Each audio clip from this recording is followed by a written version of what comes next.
Good evening बच्चे। इसके पहले वीडियो में हम लोग का डिस्कस किया था कॉमर्स का अवधारणा, यानी कॉमर्स क्या है, कॉमर्स शब्द का मतलब क्या है, उसमें क्या क्या चीज़, कौन कौन सा क्रियाएं निहित है।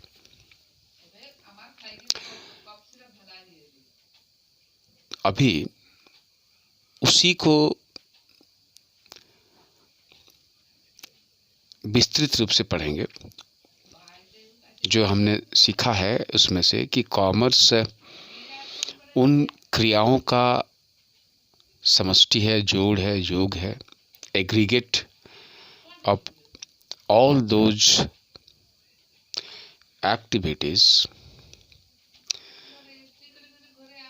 which are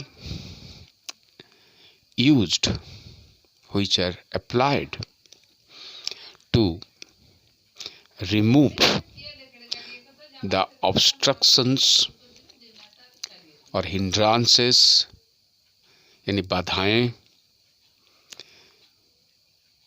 between producers and consumers, यानी कंज्यूमर्स, प्रोड्यूसर्स और कंज्यूमर्स के बीच में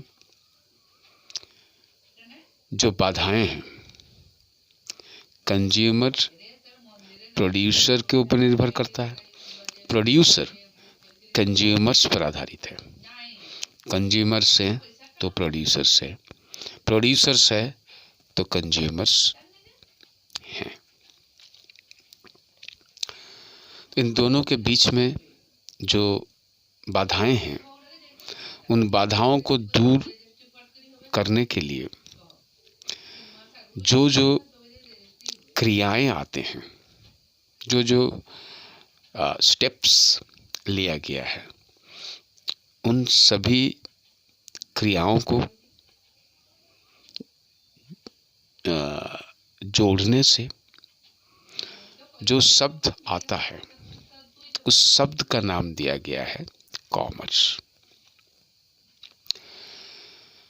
जैसे आप मान लीजिए 1 2 3 4 5 जोड़े, 1 2 3 4 5 जोड़ेंगे, कितना आएगा? 1 + 2 3, 3 + 3 6 + 4 10 + 5 15। ये जो 15 शब्द आया है, 4 संख्या को जोड़ करके एक संख्या आया है, 5 संख्या को जोड़ करके एक संख्या आया है, 15 नाम हुआ 15। उसी तरह का कॉमर्स शब्द का उत्पन्न हुआ है। बाधाओं को दूर करने के लिए जो भी स्टेप्स लिया गया है, जो भी सल्यूशन, कोई बाधा आया उसको दूर करने के लिए जो भी कार्य किया गया, एक एक बाधा को दूर करने के लिए एक एक कार्य किया गया, वो भी व्यावसायिक कार्य है। तो उन सभी कार्यों को लेके, जिसको सर्विस फंक्शंस कहा जाता है, जो जोड़ने से जो आया वो हुआ कॉमर्स। तो इसके कॉमर्स के अंदर कई कार्यों का समावेश है। Those are called the functions of commerce, यानी कॉमर्स का कार्य। कॉमर्स का कार्य क्या है? पहला हिंड्रेंस को दूर करने के लिए जो व्यवस्था किया गया, पहला हिंड्रेंस क्या था? पहला हिंड्रेंस था पर्सन, व्यक्ति। यानी कौन ऐसे हैं जो प्रोड्यूसर्स और कंज्यूमर्स के बीच में संबंध स्थापित कर सकते हैं। प्रोड्यूसर्स का सामान, उत्पादक का सामान उपभोक्ता तक, उपभोक्ता के हाथ में पहुंचा देंगे। ये व्यापारी हैं, यानी व्यापारियों के द्वारा जिसको in between industry and commerce जिन व्यापारियों का उपस्थिति है, जिन व्यापारियों का जन्म हुआ है, they are called the middleman और इंटरमीडियरीज, मध्यस्थ हैं। किसके बीच में? प्रोड्यूसर और कंज्यूमर्स के बीच में। इन व्यापारियों को कॉमर्स का, व्यापारियों को बनाना, व्यापारियों को जन्म देना कॉमर्स का सबसे पहला कार्य हुआ, जो कंज्यूमर्स, प्रोड्यूसर्स का उत्पादित वस्तु को कंज्यूमर्स तक पहुंचा देगा। वो हुए पहला फंक्शन कॉमर्स का, जो दोनों के बीच में कॉन्टैक्ट स्थापित करेगा, सेलर्स और बायर्स। एक्चुअली सेलर्स से प्रोड्यूसर, बायर्स से सेलर्स से प्रोड्यूसर्स, बायर्स से कंज्यूमर्स। उसके बीच में जो कॉन्टैक्ट स्थापित करते हैं वो है व्यापारी, व्यापार करने वाले, मध्यस्थ। तो व्यापारी को जन्म देना या व्यापार को जन्म देना कॉमर्स का पहला कार्य हुआ। दूसरा बाधा क्या था? डिस्टेंस या प्लेस। एक जगह पर सामान बनता है, विभिन्न जगहों में उपभोक्ता उसे उपभोग करने का अवसर प्राप्त करता है। कैसे?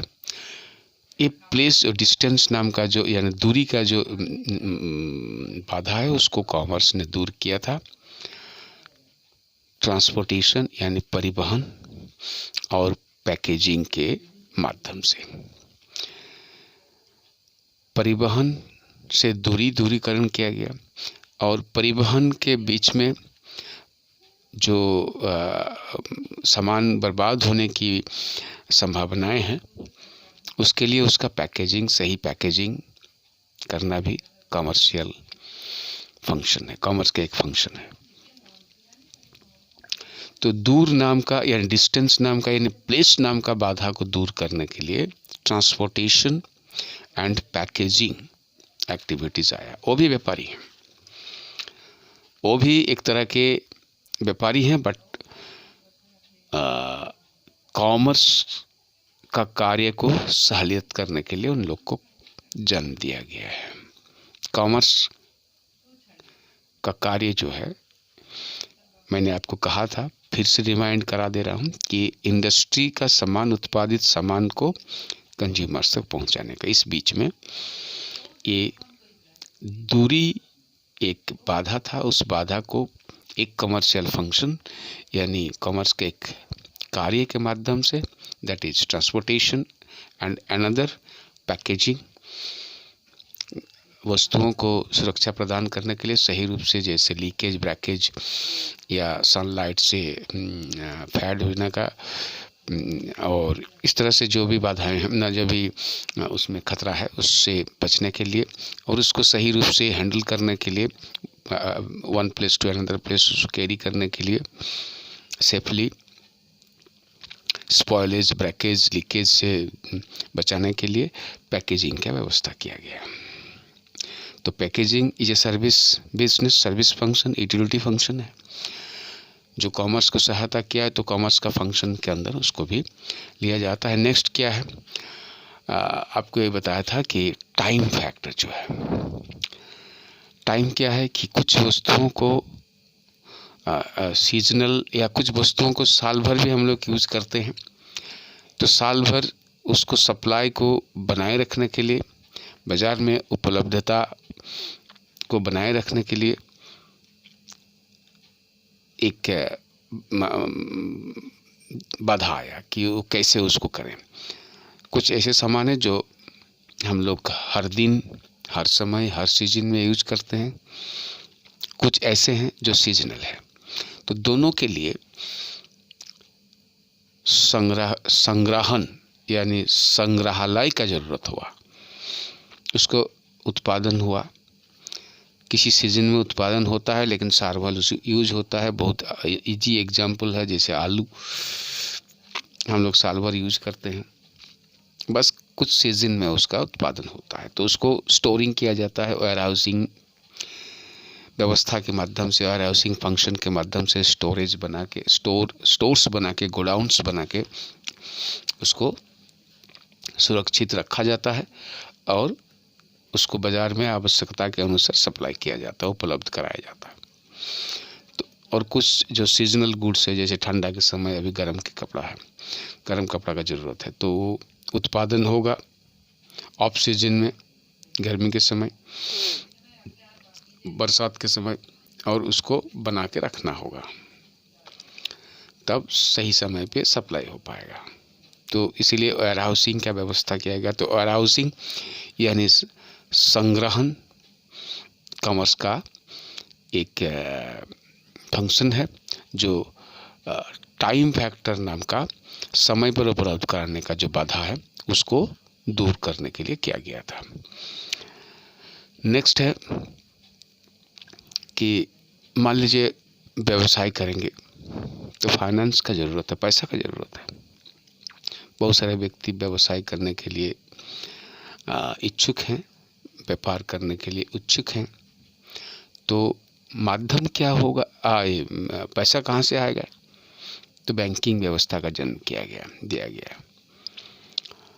और ये बैंकिंग, और एक ये भी है कि एक्सचेंज जो होगा, हम सामान खरीदेंगे, उसका पैसा चुकाना है, उसका दाम चुकाना है, तो दाम चुकाने के लिए एक स्टैंडर्ड होना चाहिए, सर्वमान्य, that is money. Money is the standard of exchange. तो हम इसीलिए मुद्रा का भी जन्म हुआ है, इसीलिए बैंकिंग व्यवस्था का भी जन्म हुआ है।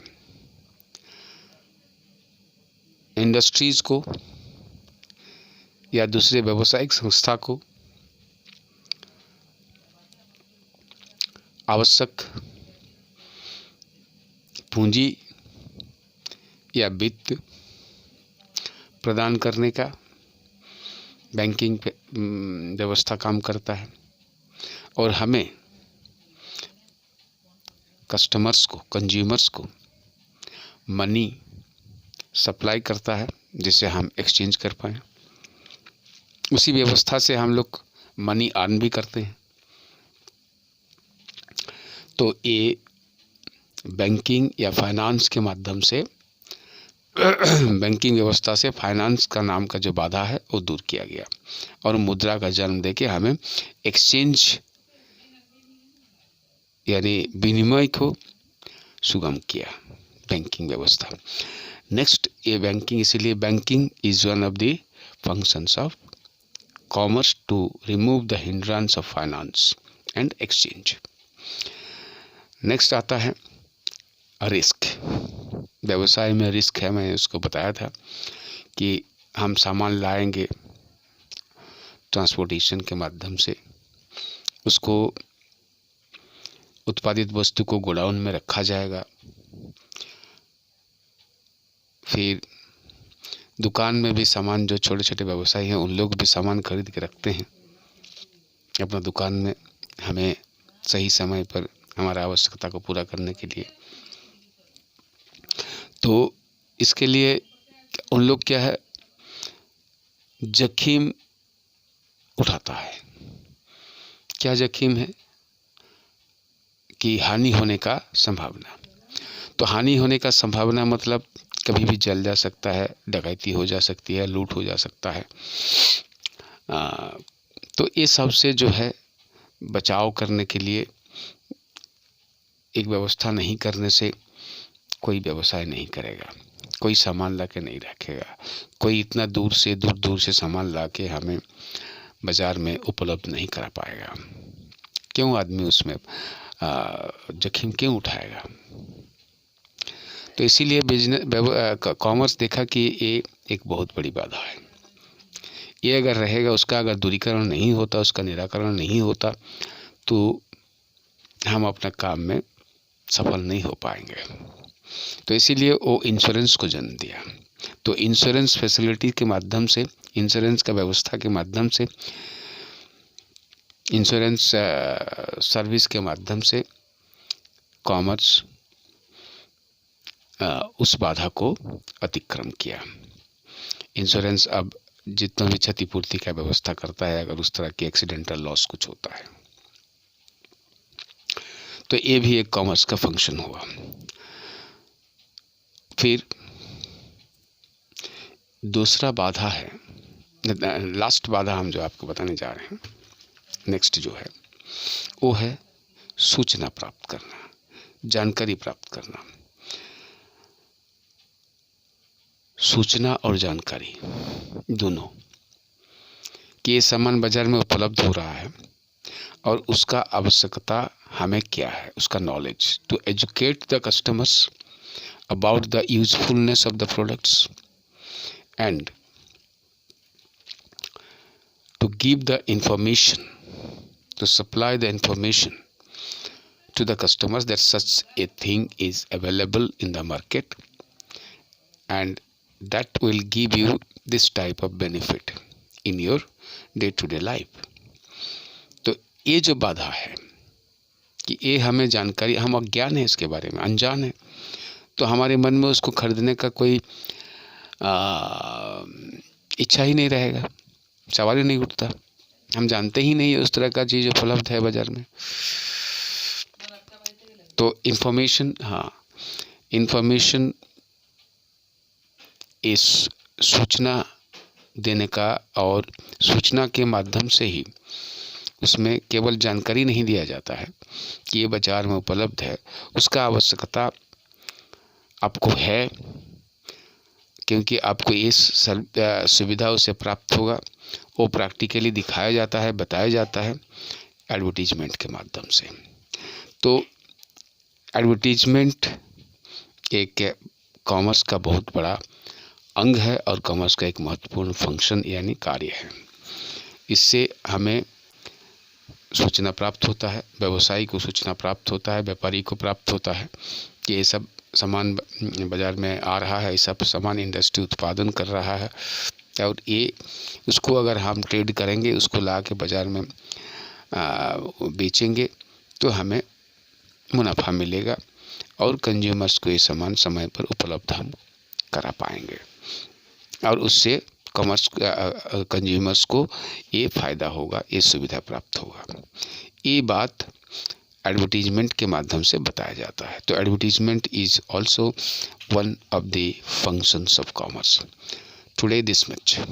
Thank you.